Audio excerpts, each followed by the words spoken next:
stuck in traffic. He'll be here shortly. Okay, we'll put him on when he gets here. Yeah. Okay, I'm going live. Thank you, by the way, on posted. Okay, so it's 6:01, uncharacteristically late. We'll start the workshop, Tuesday, March 7th, 2023.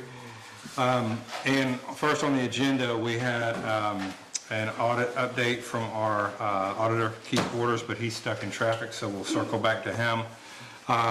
And I think that we might go ahead and go and pop you in there since since we know exactly what you're going to say. Yeah. Since we know exactly what you're going to say.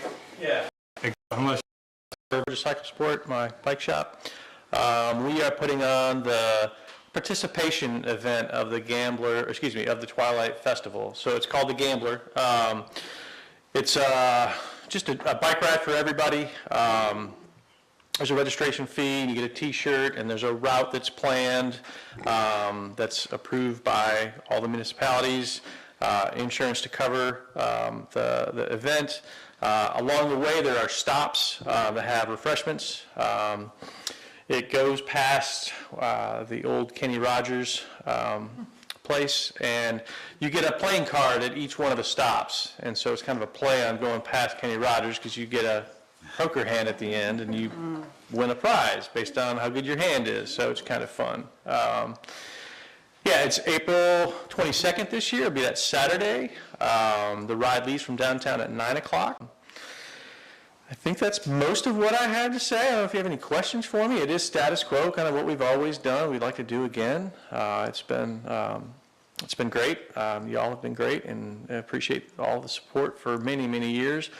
I believe, I don't have, I'm not positive on this, but I think the first ride was in 1984. And so we've been doing this for a while. Mm-hmm. Yeah. That's great. I love it. So, any questions? Do we need to actually vote anything? Or is it just, I can't remember if we vote, I can't remember which Wendy, last or year. not. I think we did a few years, and then we didn't a few years, and just approved. But we'll vote to approve it. So, we need to, I think we just get the hold harmless letter. You got it with you? I do. And I think that's it. It's just how, over the years, I mean, it seems like it's a huge crowd every year that comes through. But do y'all know if it's grown, or, you know, that Gambler ride? It has ebbed and flowed. Last year was pretty big at about 600 people. Yeah, that's cool. Yeah, I don't know that we've ever been any bigger than that, but it's about, it's been pretty steady, around 400 to 600 for the last 10 years. Yeah, and it's great for the city. We get a lot of people that come back that, you know, ride through and come back on their leisure time to spend a little time out here. So Yeah, we have had people that have traveled to do this ride and have ended up buying property in the area because they loved it. Yeah. Yeah, so it really does have an effect. great. So yeah, we'll put it on the agenda next week and vote. But you're good. That's wonderful. Thank you very much. I think is everybody good with that? Yeah. Thank you. And we do require one council member to be a volunteer. You guys can figure out who that I don't know. Is your straws before You you know, I'm trying to help last. I was going to tell you I'll help again this year. I enjoyed it. I'll either do the stop, or I might even be able to be your runner again. But I'll count on me that day. Always welcome. You're an excellent volunteer, obviously. Yeah. Yeah. You got it. No problem. Thank you very much. Thank you. Thank you. Okay, Keith is not here yet, so we'll move on to number 2, Moores Grove Road Project Rezone. This will be on the agenda. And City Council had our retreat last week, and we did discuss this project. Had a lot of good discussion about it. I've had discussions with the city attorney, engineers, and developer over the last couple of days to kind of let them know where we are as a council, and I think we're all clear there, but just so citizens know, you know, it's a big project. It's a big project for the city, and there's been a lot of strain put on administrations in dealing with it, so sometimes you just have to back up and take a breath, and I think that's where we are right now. We're getting more information throughout the week. I think we all, you know, overall like the project and like the development that's been brought. Not all of it, but do like it. There are some changes that that we would like to see, but we'll be working on those throughout the week. And we will have to take some action Tuesday, so that will be on the agenda for a vote Tuesday. Does anybody have anything to add or discuss? Okay.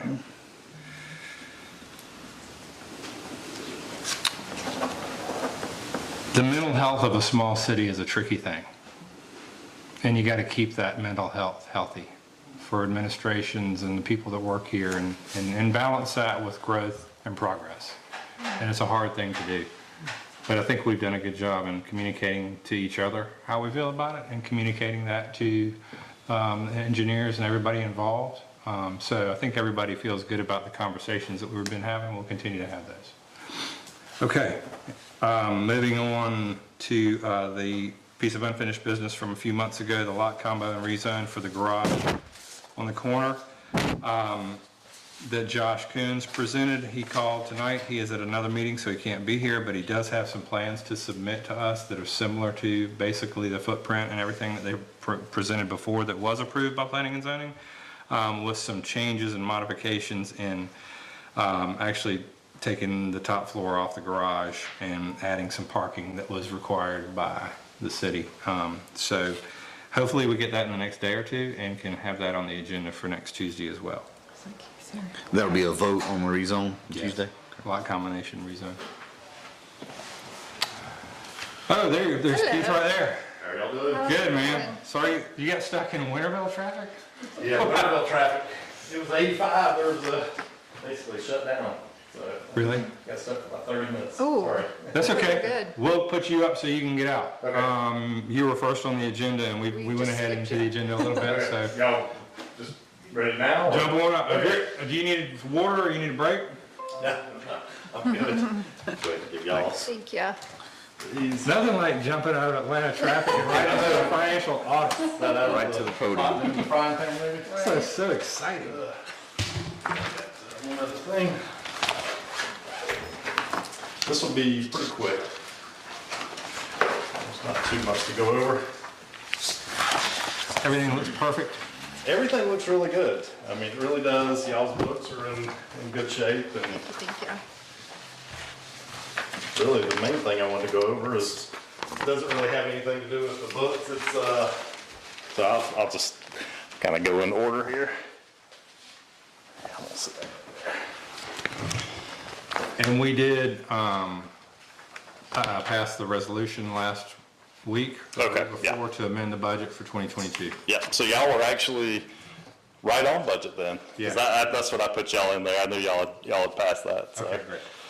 So on this little handout right here, first page, or actually the second page, it's just an overview. The one thing here is that, you know, the city, for a city y'all size, I mean, you keep thinking Winterville's really teeny small, but y'all are growing. I mean, y'all have grown a good bit in the last, 6-7 years.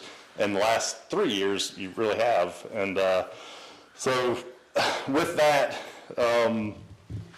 comes a few things, which is one of the points that I want to get to on page 3. Well, first I'll just kind of go over these right here. So the first graph is just, where all the money comes in from the city. The second one is where the money goes out. The one thing on that second graph, the Public Works and Parks and Rec, I split Parks and Rec out into a separate, it's the cost center. These are the three, these have historically been the three cost centers for the city, which is general, public safety, and Public Works. So I'm going to do a fourth one that's Parks and Rec, because y'all are spending a lot of money there on, all the stuff you're doing, sidewalks and parks, and, even the auditorium would go, could go into their culture, basically culture, Parks and Rec Right. would be the next one. Fund balance, y'all are, trending in the right direction on that. And then the last page is just that's the findings, which, we talked about it a couple months ago. Segregation of duties, you're always going to have that just because of the size of the city. Unless y'all really get big, then, maybe you could add a few more, add about 4 people, and then you could probably get rid of that. But I don't see that happening anytime soon. The other item, that was kind of the main thing I wanted to talk to y'all about. When the city was teeny, y'all's capitalization policy has been at $1,000. And I'm guessing it's probably been there for as long as anybody can remember. I would like to recommend bumping that up a good bit. So I went and looked at, we do audits for about 30 cities that range from smaller than y'all to, a good bit bigger than y'all. And so I kind of looked at all the cities that I do. And so my recommendation, I just kind of took a general approach, averaged some of the ones that are close to y'all size. And what they're doing is about $5,000 on equipment. And capitalization, by the way, that means that we have to keep up with it on, basically all your fixed assets. So in a year, if you buy something that has a life of over 2 years and it's over $1,000, then you would have to put it on there. In the past, that probably hasn't been a big deal, but now y'all are spending a lot of money, and so that's a lot to keep up with. So, I'm recommending going to $5,000 for machinery and equipment, $10,000 on buildings, like, because y'all just redid some, the city hall improvements and things like that. That would have actually still fit under this, the $10,000. And then $25,000 for roads, bridges, and sidewalks. So you don't have to do that. It's just, I think y'all probably should at some point consider, moving to that. Yep. So, and that was really all I had. I was just here 2 months ago, so we've kind of, we pretty much went over everything. But do y'all have any questions or? No, I want to thank you for getting it done so fast, because the last 3 years have been a struggle to get it here. That's a good indicator of what shape y'all are in. I mean, the way I look at it, y'all are the second city that I did this year. The earlier you are on my schedule, really the better you are. I mean, the cleaner you are. Okay. And so there's no reason for y'all, I mean, the way y'all are doing it right now, there's no reason for y'all to ever be late. Okay. And so that was the other reason I wanted to get it done early, is because y'all have had some problems with that. So I wanted to kind of knock it out. And So who was the first city? Who's the cleanest city? well, I mean, that I'm not going to go into that. It's not that they're cleaner. I mean, actually, y'all would have been the first, but Wendy had COVID, and so she wasn't. So yeah. So y'all actually were going to be the first on the schedule. So Great. Perfect. So we're number one. yep. number one. Yeah. So y'all are default number one there. Yeah. And So everything in fund balance, talk about that just for a second, because that's something that I focused on when I took office 7 or 8 Right. years ago, and I do see it creeping up, but so everybody knows the health we're in as a city. yeah. 6 months on hand, can you kind of explain that? Yeah, y'all have well more than 6 months on hand.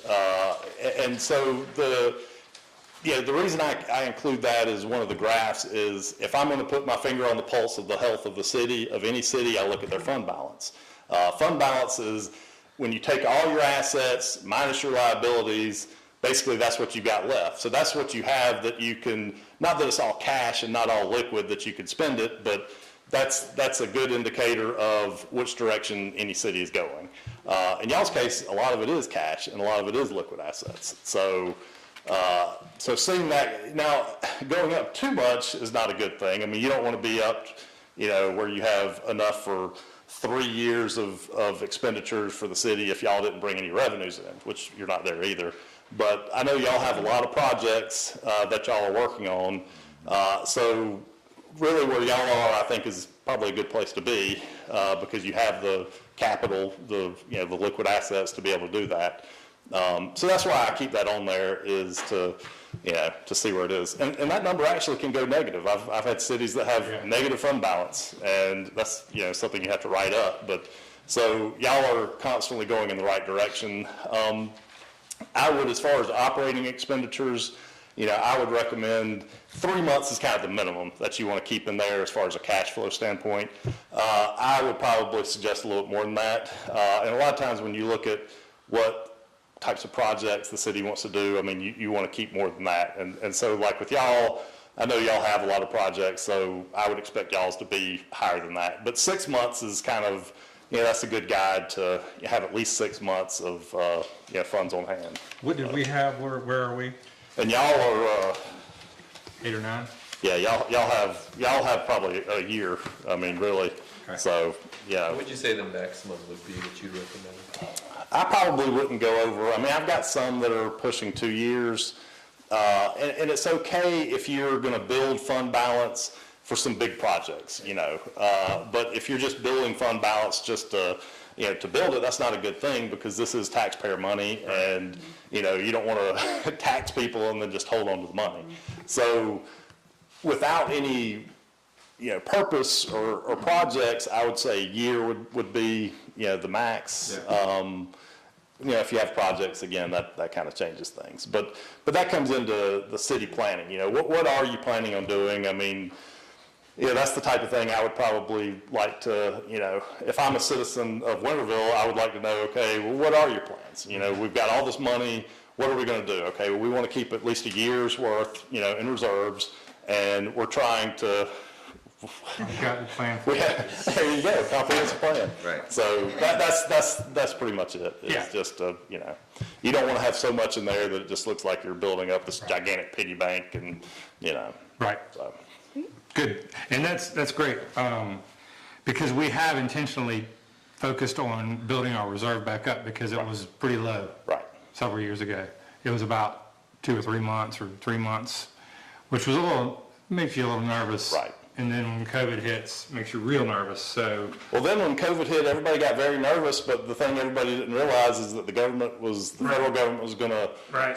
dump trucks full of money, and that's where everybody, a lot of my cities, their fund balance is going way up right now. And the problem is costs are so high, you know, to get anything done that, yeah, that's why with like the ARPA funds, you know, they have these limits on how long, you know, you can only hold it for so long before you can spend it. I think that's a terrible idea because right now the costs are so high that what used to cost, and this, I've got to see right now that used to be this water tank project, it was always $500,000. And it's like $850,000 for the same project that 3 years ago was $500,000. And so all these cities are flush with cash and they have a time that they have to spend it by. 2024. So when people look at inflation, they pretty much look at how much do you have in your bank account, how much do you have in your bank account, but really it's small cities and small governments, they're flush with cash and they have these limits on when they have to spend it. Yep. So, you know, I'm concerned about that from a inflationary standpoint, which is, yeah. Well, our supervisors are in the room, so they've heard you talk about our fund balance, so they will start spending it. And that's, like I said, that's the only thing is, you know, I don't know that the costs are gonna come down, and I think we're probably looking at a 5-year high inflationary period, so I don't know that, at first I was telling people, you know, hold on as long as you can, you know, before you start spending this money, but the more I look at it, the more I think it's probably not gonna come down anytime soon. So I think we're gonna be in an extended period of time for, you know, where we have higher prices, so. Yeah, and, you know, for us, just so citizens know, to your point, the initiatives that we're working on kind of go below the radar there with our Marigold Collective and food hubs. And Right. we are having to spend some money on commercial items and machinery and stuff like that, but it's also on ideas and people. Right. That we're putting forward and putting this money into to sustain, you know, food insecure projects and the auditorium for revenue generators. So it's kind of, we're not avoiding that Right. increasing cost, but we're to a point we're able to sidestep it a little bit Right. with our projects. Well, a lot of it's those fixed projects that are really going skyrocketing, but like I said, I mean, there's a lot of things you can still do, and, you know, where it's not quite as bad as building some of those things. Some of them, you can't find the engineers are so busy right now that, you know, you can't even hardly find them, even if you have the money. And getting projects started, I mean, I've got another city that's been trying desperately to spend money and get this project done, and something that would have been 6 months, we're running on 2 years right now. We've been experiencing Yeah. that, So, yeah, I mean, so, you know, to answer your question on fund balance, I mean, it's one of those things that is kind of you just have to kind of play it by ear a little bit, and, yeah. So, Well, Keith, I appreciate it, man. Does anybody have any questions? you're welcome. Thank you so much for getting you. ready early. Yep, absolutely. Thank you so much. Drive safe, you Yep, too. drive safe. Thank you. All right, good report.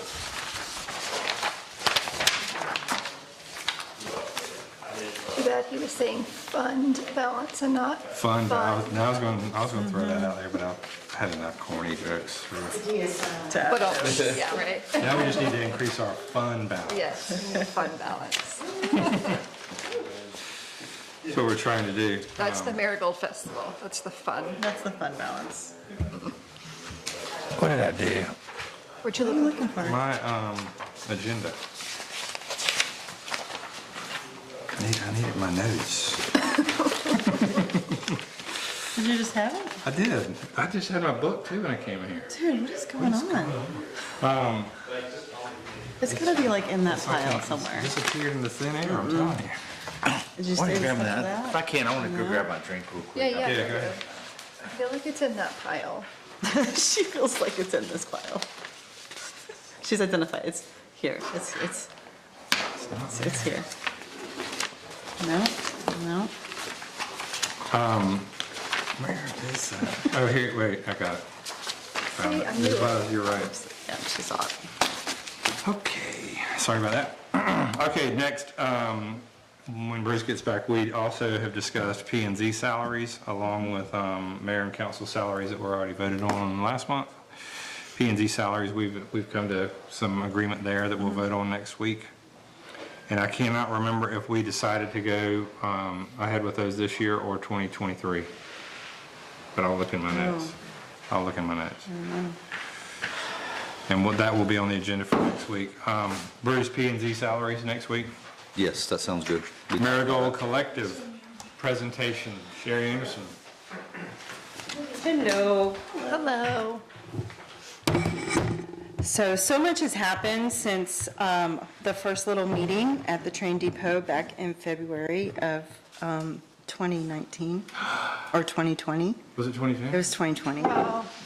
So we're going to just take a step back today. Hold on. Gotta turn on the TV, I think.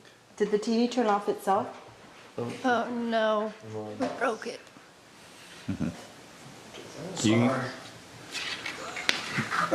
You can start and it'll catch up to you. Yes.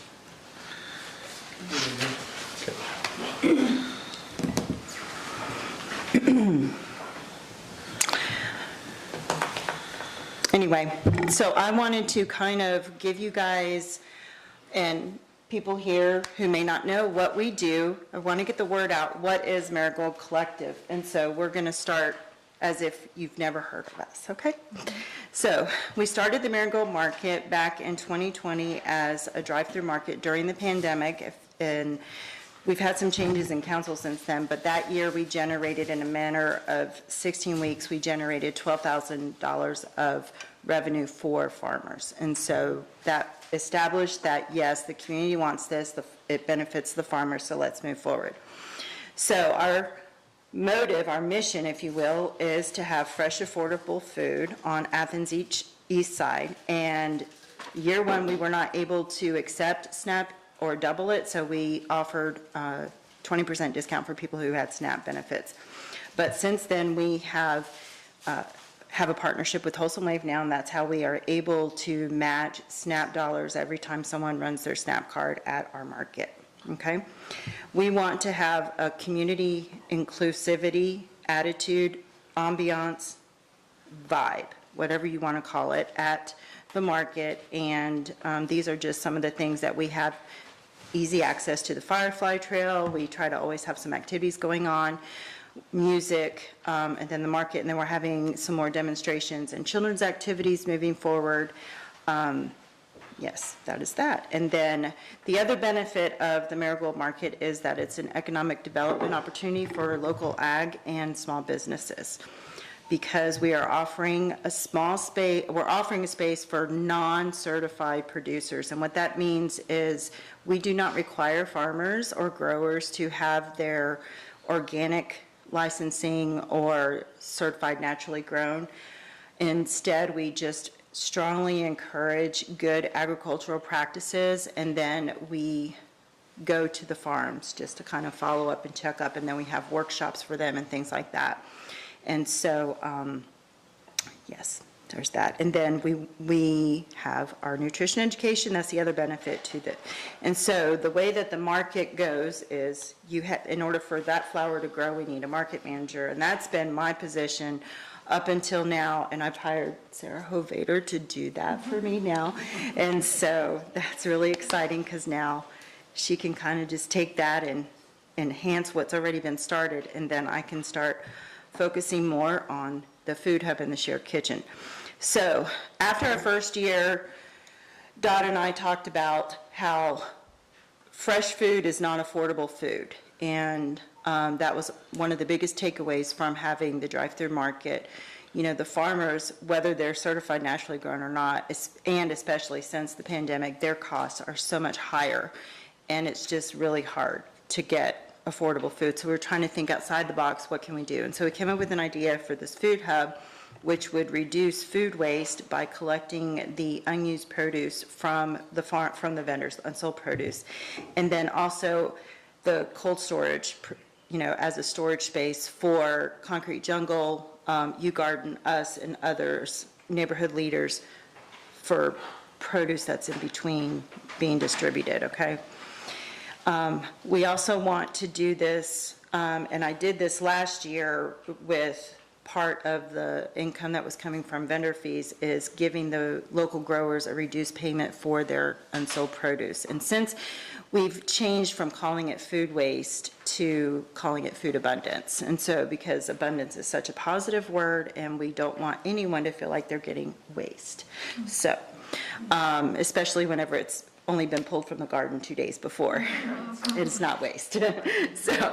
So this is just another way for us to give further accessibility to fresh, affordable food. And then we have weekday distribution through Shawanda. We also were thinking at some point at having it at a reduced price. That's still on the table for the future, but right now we're just focusing on getting the food to the people who need it without additional fees for them. So this flower needs the weekday market manager and the community partner coordinator, which basically is what I'm doing now moving forward for you guys with the ARPA funding that you are allowing me. So the next step is the certified shared kitchen. Now, the Marigold Market is basically a pass-through. What goes in, goes out. It's just, if we break even at the end of the year, it's been a good year. The food hub is definitely a money pit because we're buying and giving, and so we need something to sustain that. And so the idea from the very beginning was that we would get a certified shared kitchen that would help support that. And with the certified shared kitchen, we're able to have support small businesses with their incubation period, if you will, beginning food entrepreneurs who need a space that's bigger than their kitchen, and they're trying to get on their feet, and they're trying to see, is this really what I want to do with my life? And then also we have it as a means for local farmers to do some value-added products for themselves, and that expands their marketing potential, okay? Again, the shared kitchen is where we take that food abundance that we've acquired from the farmers and other sources, and then we're using that. What we want to do with the grant that we have now and moving forward is to create some value-added products. And I know that it says on here to be sold as part of the Marigold Market. Yes, we can do that, but there's been so many talks and thoughts about just preserving and having it available for the off months, like right now, whenever fresh vegetables are not prolific during the winter months. And so if we can get a system in place where we're taking, because, you know, come midsummer, nobody wants any more yellow squash, you know, so what can we do to keep from wasting it, okay? And so that's what that is. And then basically income from the shared kitchen is what's going to support the market. That is, it's going to support the collective. That's the way that we see that. And some of that has been explained in the business plan. I hope that you guys have had time to kind of look at that and whatnot, and we can take some questions later. And then we also want to provide space for educational workshops where we take some of the ideas is to take some of the food that has been brought in and then having a workshop where people come in and we prep together and people leave with something, but they're also the food prep that we need for the food hub has been done through that process. It's kind of like a group effort where everybody's giving and taking. Okay, and then we are an approved honey house. However, currently we do not have honey house equipment in there, but that's still on the table for future, just depending on how things go. Okay, and we can talk more about that later. This needs a certified facility manager, and that is the certification that I have through ServSafe. Any type of shared kitchen facility needs a food safe manager. And so I've been through that training. Shawanda Johnson has hers. And I'd also like to get the market manager to get hers. And if I remember correctly, Tom, who has been very helpful, he has his. And there's just several people who, so there's always someone to fall back on if someone can't be at the kitchen, because basically someone needs to be available when the kitchen is being used that has that licensing, okay? So we have the Marigold Market, and then we have the kitchen and the food hub, and all of this works together as a whole, but none of it can be sustained without the shared kitchen. And I don't know if you can notice, but I do. Yeah, okay. I remember that. So we tried to make the shared kitchen bigger because it's a bigger flower, because it's a little more important at this point for us to get the organization to sustainability. All right, so I'd like to, also, any organization is going to need fertilization, if you will, to grow, water, hydration. So one of the things we want to, we've already got this one written, and we just need to get it submitted hopefully this year when it comes around, but there's a local food promotion grant and other grants. I'm always looking for grants that we can hop onto. And then we were able to get our certified shared kitchen because of a grant with the Georgia Beekeepers Association. So that's a very big help that they did for us. Then the shared kitchen rental is the biggest water bubble because we need lots of that. And then Envision has been vital and critical part of this process all the way through. You guys have given us some ARPA funding to help with the administration and farmer support. So that is very good and exciting about that. And then Civitan has been helping us throughout. Each year up until now, they have given us some sort of a small contribution, and we have used it to buy our shirts and our other fundraising things. And then, so that's kind of been very helpful. And then we are considered a food oasis with Georgia Organics. So, and there's only a handful of those throughout the state. So that's important. And it's important for us to really build up the food hub, because that's what that is, the Food Oasis Network. Think of it, it's an oasis where people can come and get the fresh food that they need. We are looking in the next few years, really hardcore this year, finding some local businesses that could be strategic partners for us. And we've created a sponsorship packet that I will be selling, if you will, trying to get that help.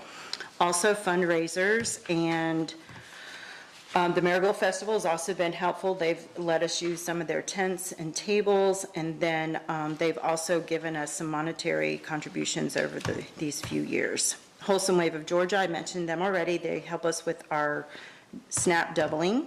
And of course, you beautiful people, City of Winterville, thank you so much. And then we have our partnership with the Athens-Clarke County Co-op. Lauren A. is the president of our board, and they are all in for helping us to get to where we need to be. So what does all of that mean? Why am I telling you all of this? Well, we have some requests, okay? The first request is that I would really like it if you could approve the business plan so that we can start proceeding more aggressively with sponsorships. Because whenever I go into a business, a business leader or whatever, and I'm sharing the story, that's their question. What's the business plan? What's the projection? What's this? What's that? And so once we have that solidified and approved, then I can say, well, the city backs this, so let's get this going. And so that's important. And after I'm done with this, if you guys have any questions about the business plan, I can listen for that. Now, this part's a little odd, okay, and I'll go over some more of it in a minute. But what we're asking is, if you can approve the business plan, we need some money to get the market ready for this season, okay? This has nothing to do with the kitchen, it has nothing to do with Food Hub, it's just the market. We need to get it ready.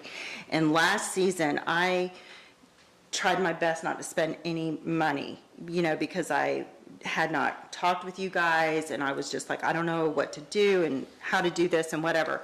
And so this year, I figured out like how much I feel like we need to get the market started. And I'll show you that in just a minute, but that's what I want to do, is try to get like a short-term loan, if you will, or an allowance, or whatever you want to call it, but just something that when you look at the business plan, if you see the business plan and if it works according to the way that I've proposed it, then without any fundraising at all, we'll still break even at the end of the year. It's just, we got to get started. And so I feel like once we get started, whatever monies you guys have put into us, it's just going to go right back. You'll have it before the end of the year, have it back in the general fund or wherever it comes from. Okay, then long-term request is to consider a space that can be renovated as a split commercial kitchen. And this is why. We have an opportunity to be a hub for food trucks.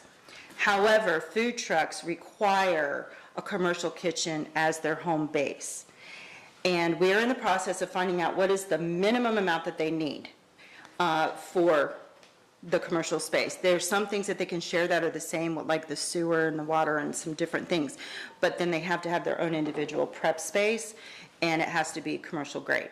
So the problem is, we cannot use the shared kitchen, Department of Ag kitchen, as a commercial kitchen space for food trucks, because Department of Ag and Department of Health are on parallel paths and never do they meet, okay? And so it's just totally different expectations and requirements. The thing is, I'm all about working smarter, not harder. And the advantage to considering this and moving forward with this, whether it's in 5 years or 10 years, doesn't matter, is that if we have 4 small kitchen spaces, or if we just have 2 small, say we just have 2. Say we have 2 small kitchen spaces and we do it in the pit. We figure out and get it in the pit, right? Because that was the original goal. We can generate $4,000 to $6,000 a month just by having that. And that would be 2 food trucks, because food trucks are paying a lot of money in other places, more than $4,000 a month. They're paying like $6,000 a month to have an address.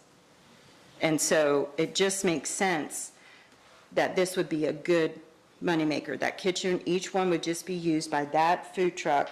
That would be their space. And so that's my question on that. Now, when I was asking about the funding that we need for the market, we need funds for advertising, fundraising, and market supplies, okay? So I've broken down our advertising. One of the things that I want to do this year is have yard signs available for people, and we did some pricing on them today, but one of the biggest things I hear from clients is, I didn't know there was a market here. Like, they just show up by accident. I didn't know there was a market here. And I'm like, how? So my thought is, I want to get at least 50 yard signs, and I want like all of city council to have it. The vendors all get one to put in their yards, and then and our loyal customers get one to put in their yards. And then when someone comes to the market and they're like, I didn't know you had a market. You know what? I can fix that problem. Would you go put this in your yard? Okay? And that's kind of what I want to do with that. So that's why I want to get the yard signs. And then we need banners for the market. We need them in prominent places, maybe at 5 points we need something, and then we need a couple here at the park. We're going to put one that we have that's left over from one of the other years, just have it straight across the yellow building, because we just want people seeing it all the time. It's always in their view. And then, of course, other merchandise, T-shirts, cups, things like that. So the yard signs, can you see that? Yeah, okay, so yard signs, if we get single-sided, 50 of them, it's about $600, it's almost $700. If we do double-sided where it's both, then it's about $800, okay? 4 banners, and these quotes are coming from Athens Printing, who we've been using, and they already have our files. So the banners, 4 banners would be $288, and T-shirts and other merchandise, I'm not really sure. I'm taking a wild guess on what we need for that. Okay, our market supplies that we need. We started out with a grant that we purchased 7 tents and 7 tables and 7 chalkboards. And all of that is okay, except now we're down, and then the Winterville, the festival gave us, or let us use some of their tents. Well, we're down to less than, like, we may have 7 tents out there, period, between ours and Marigold Festival. So we need more tents. So we would like to buy 5 more tents, and that would be about $200. And then we need tablecloths for our co-op table and for our market table. We need some additional tables. We're looking to expand our co-op table to 2 booths, possibly 3 booths this year. And so we need to have some uniformity. And those tablecloths that are the kind that stretch and go up under the thing, they're about $20 a piece, so that would be $200. The tents are $200 a piece or $200? If we get, the tents, let me go back. 5 tents would be, no, 5 tents are, each tent is about 200 to get the right quality that we need. Yeah. Yes, yeah. And that's the end of that presentation, but I'm here to answer any questions you have about the presentation or about the business plan, anything, just. Anybody? Well, I know you mentioned you wanted the business plan approved soon, so if possible, you would like that approved this month, is that right? I would like for you guys to approve it next week at council if you can. I mean, it's been right at a year. I'll put it So- on the agenda.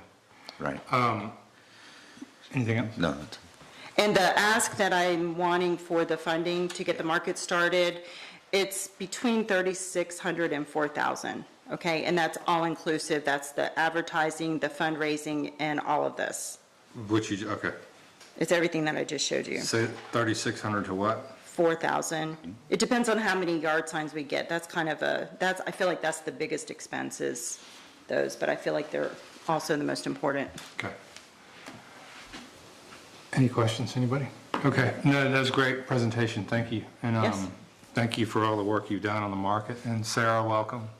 Yes. Thank you And for all I you also do. want to, Tom helped with the PowerPoint. He is like my right-hand shadow man now, has helped so much in helping free up my brain space so that I can work on the things that are most important. So yes, let's, Yep. for Tom too. Thank you, Tom and Good job. Sarah. Thank Good job, you. everybody. And Gina, just while you were giving that presentation, I was kind of thinking,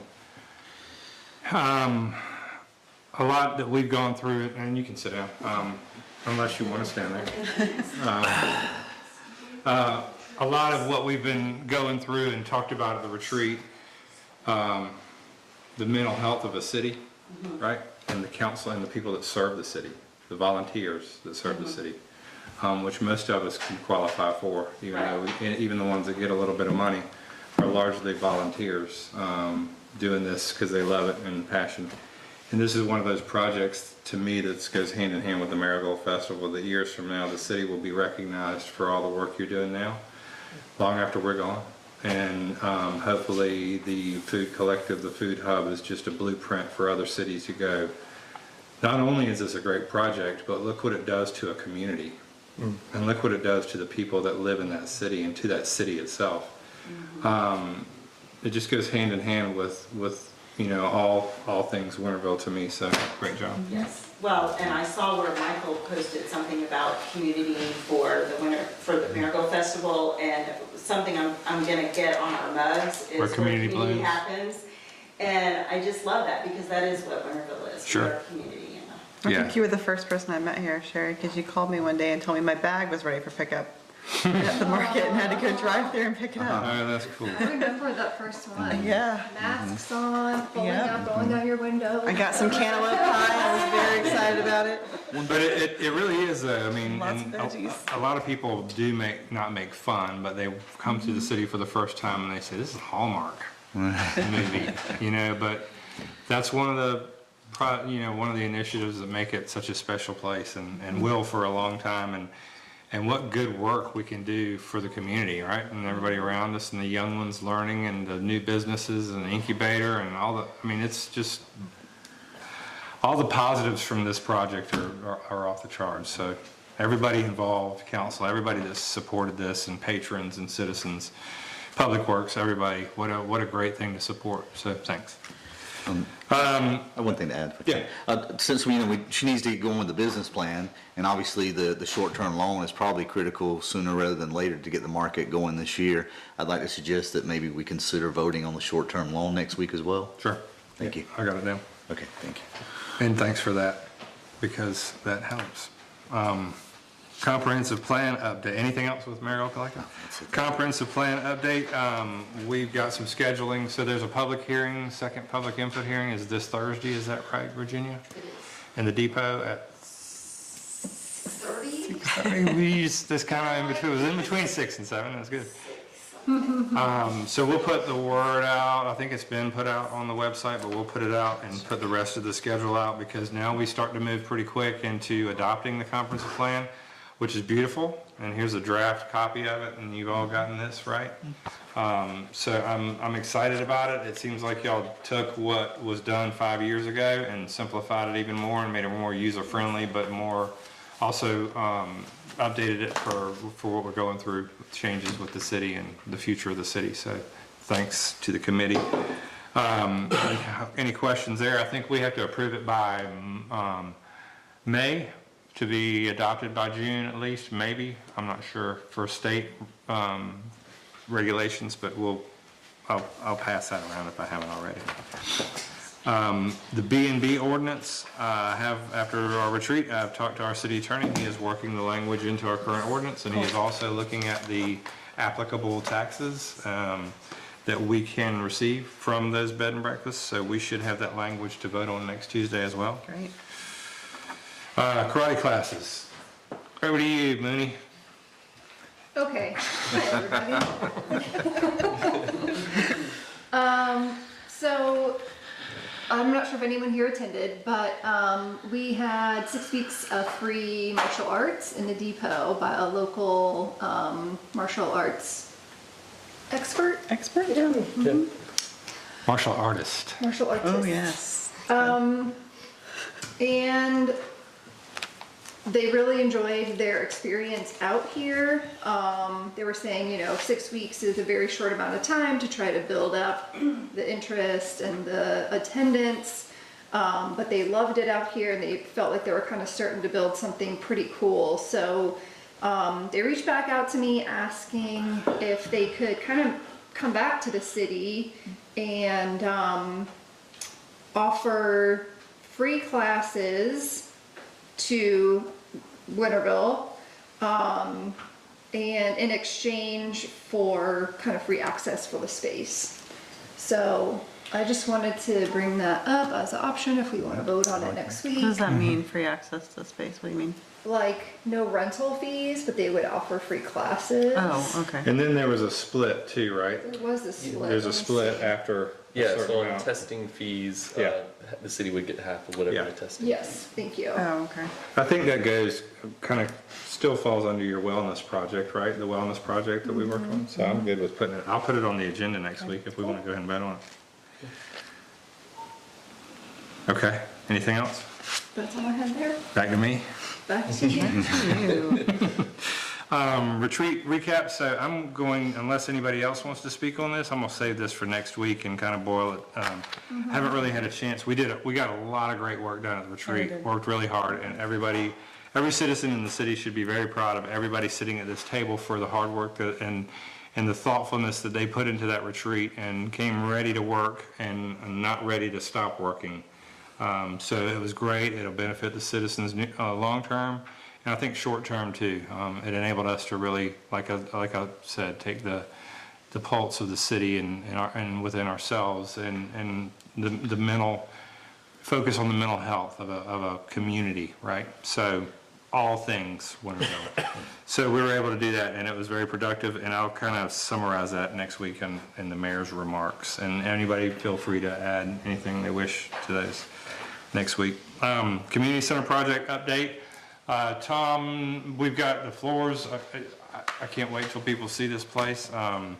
The floors have been patched back together upstairs. Smells so good. And we were able to patch all the wooden floors in the big main rooms using existing wood that we took out of the hallways and closets. So we did have to lose some of that because there were big holes there, but all the main rooms are gonna have all of the original wood from the community center upstairs, good. which was a heavy lift, but that's been done. It'll start to be refinished, and power, HVAC, walls, it'll be an art gallery, art space, drama center before you know it in 3 or 4 months. So good work there. Anything? Money. Right? Well, I took to heart when you voted to appropriate, I don't know, 170, 180,000.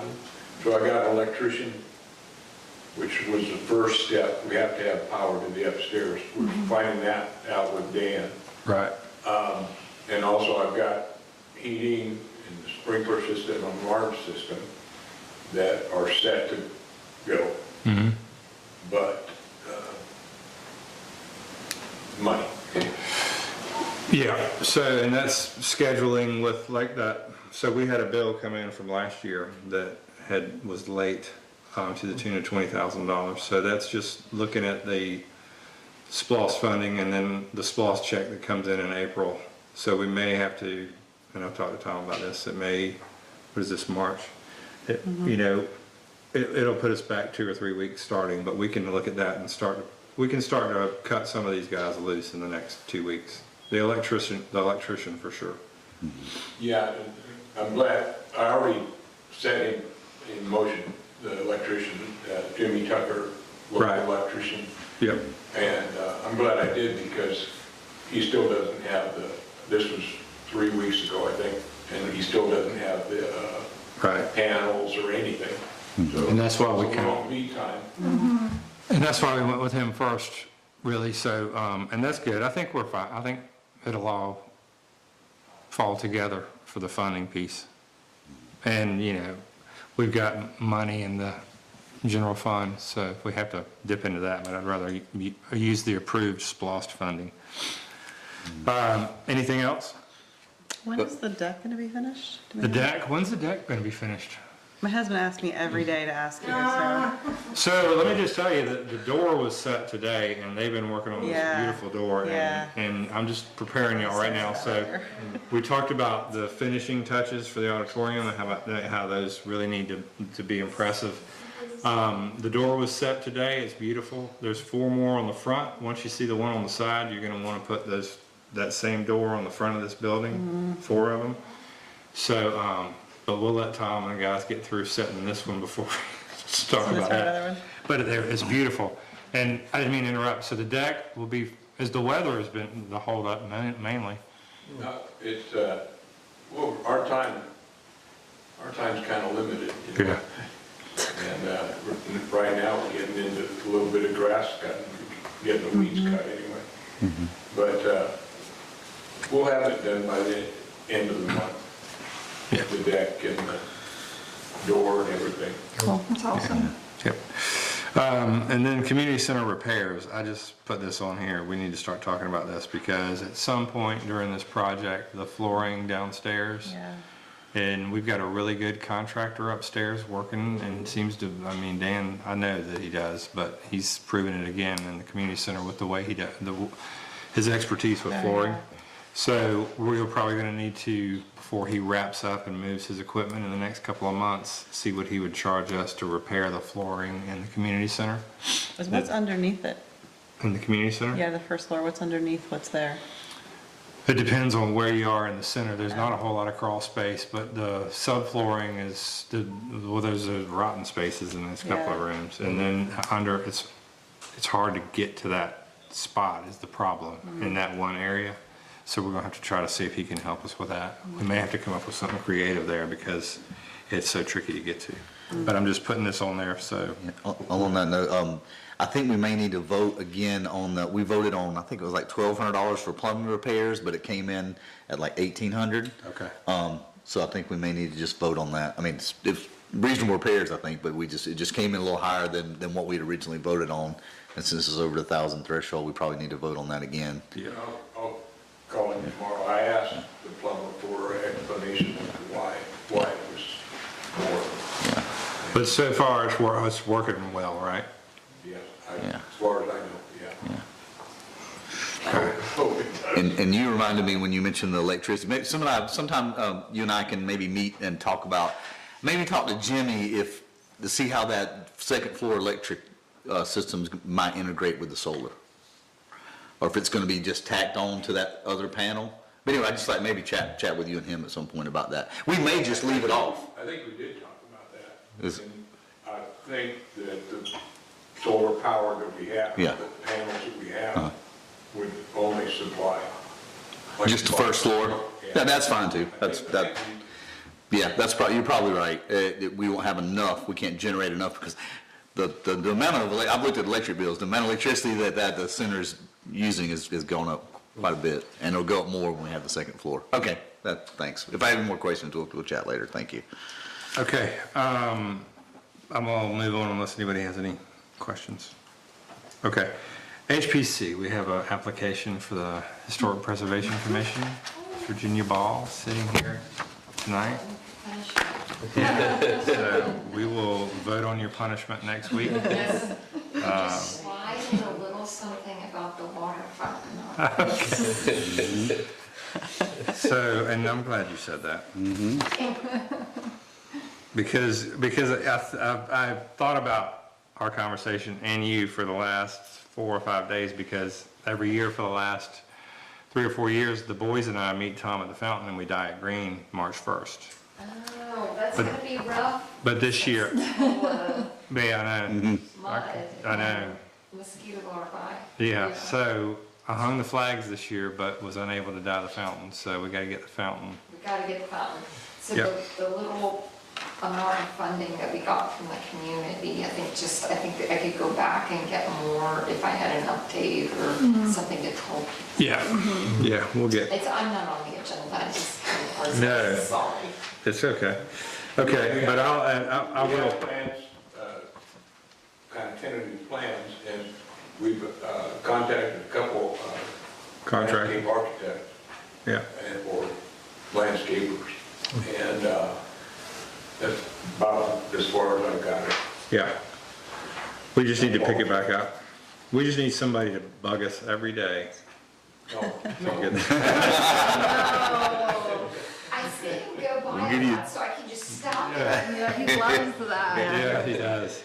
Thanks for putting in an application for Yeah, HPC. thank you. Thanks, Yeah. thanks for volunteering to serve, so.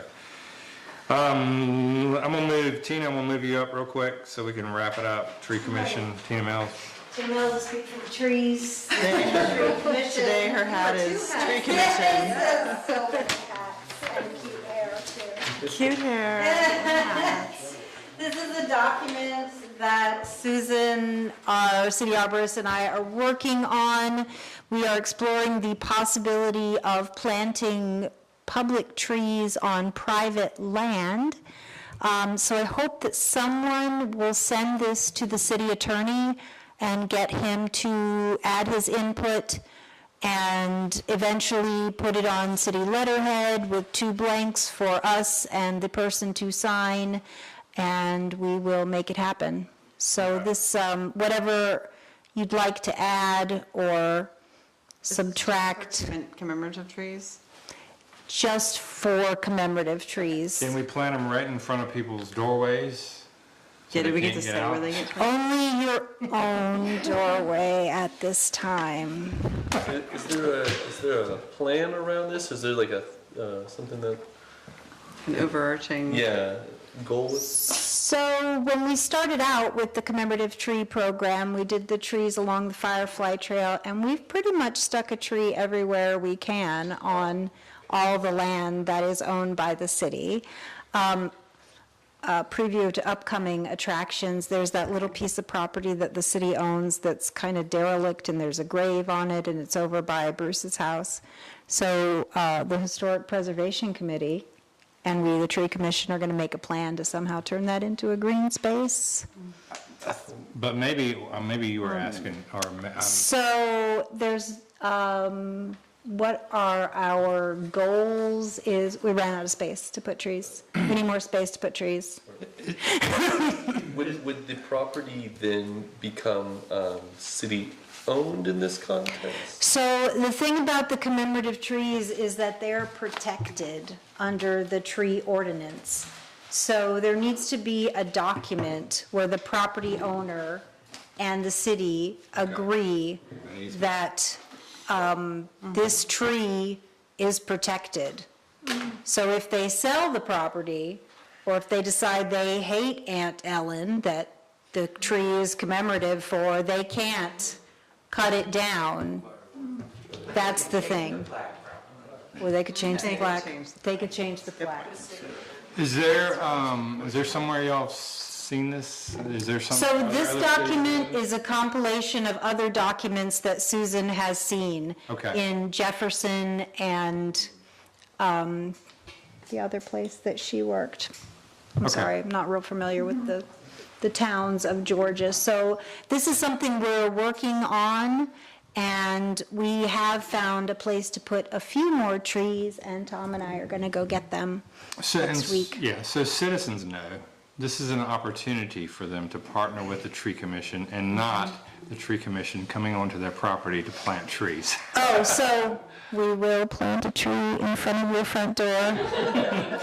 No, I just want, Reframe it. I'd like to make that, If you do not, because it's not, it's a nice opportunity for those people. it's a nice opportunity for citizens Want to participate in it. that want to participate in the commemorative tree program. There are still some trees left to sponsor around town that are already growing and well-established that do not have a plaque on them. So citizens, any tree that does not have a plaque on it, you may sponsor that tree. Right, Okay. okay. Can I just add that this came up because we got a request from someone to do Oh, cool. Right, Got it. yeah, okay. Yeah, I mean, it's just, I want to make people, make it clear that this is. Don't be nervous. Yeah, no, this is, plant trees this is just an opportunity, Facebook works. yeah, just an opportunity for citizens who would like to participate. No tree mafia. Right, so, thank you for your presentation. Okay. Spectacular is the miracle. Oh, that really brings the bar. So, I believe I followed that presentation. committee updates, Friends of the Firefly Trail, anything, Bruce? Nothing? No, we're still working on scheduling a meeting with the city to sort of take over the cut there and take care of that area, but Okay. we're still working on that. Okay, I do, there is an opportunity for a citizen to serve on, so one of the big projects that we won through Athens Clarke County on their T-Splost is the flooding on Main Street project, and they are about to crank that up. I got a call today, they've already got 2 people that are serving, but if there's a citizen that would like to serve in an advisory committee capacity, that lives in the city that's very interested in stormwater and the Main Street, yeah. You would be, I love stormwater. so, okay. That's great. Super into stormwater in my previous life as well. So that's great, so you're hired. But honestly, if you do really want to serve, let me know. I do, I feel strongly about. Awesome. You'll be dealing with county, so the county, this is a county project. We'll have 3 people on that committee. We've already got 2, Tom and Steve. And they're gonna be working with y'all as they put this project into the city. Okay, And again, that's great. the 5 Points area, I don't know how to start that, but I'd like to see a project or a, Inclusion of a roundabout. that we get a study done. Because it would be terrible to redo Main Street and then 5 months or a year later, redo it again. Right, was Spaghetti Junction. That in. So, I don't know how Yeah. to start that, but I think that would be a prudent thing to do. Yeah, Because we're gonna spend the money anyway sometime. right. Well, yeah, okay. Well, and I'll be on those meetings with y'all. So I'll be there, sitting there with Blaine and with Derek Doster from SPLOST and T-SPLOST and all the county planners and public utilities. So we'll all be meeting together to talk about that. So it might be a good time to leverage that action. So thank you for volunteering to serve again. And let's see, comprehensive plan, regional commission update. We've got the comprehensive plan update, which is great. Blacksmith shop, the RFQ went out, or our request for bids went out today, I believe, for architects for that building. And we need to post that, Wendy, on in City Hall. Okay, we've got that posted, so we will begin to get some bids in from architects on the blacksmith shop, which is exciting. Yeah. Citizen request for the agenda, I still have bike rentals, if anybody has anything, throw it 2 out. years later. we Yeah. still have bike Charging stations and That's bike rentals. outside. Any concerns or issues for the agenda from council? Okay. Well, that does it. Our workshop is finished. Our work is done here. You got this. Look at what it says. Yes, we need trees. Oh, no way. Hashtag. Way ahead of my time. Yep. Way ahead of my time. Okay, so we need to get the Gazette together. So we They couldn't get anybody to go home. I have 30 minutes? In my office? I got nothing. Good house. I don't have an invite. I didn't send an invite out, I just sent an email out. That meeting, you can't make it Thursday? The people we never asked. I'll do that. I do, I think. I never responded to you can't make it, because I included on the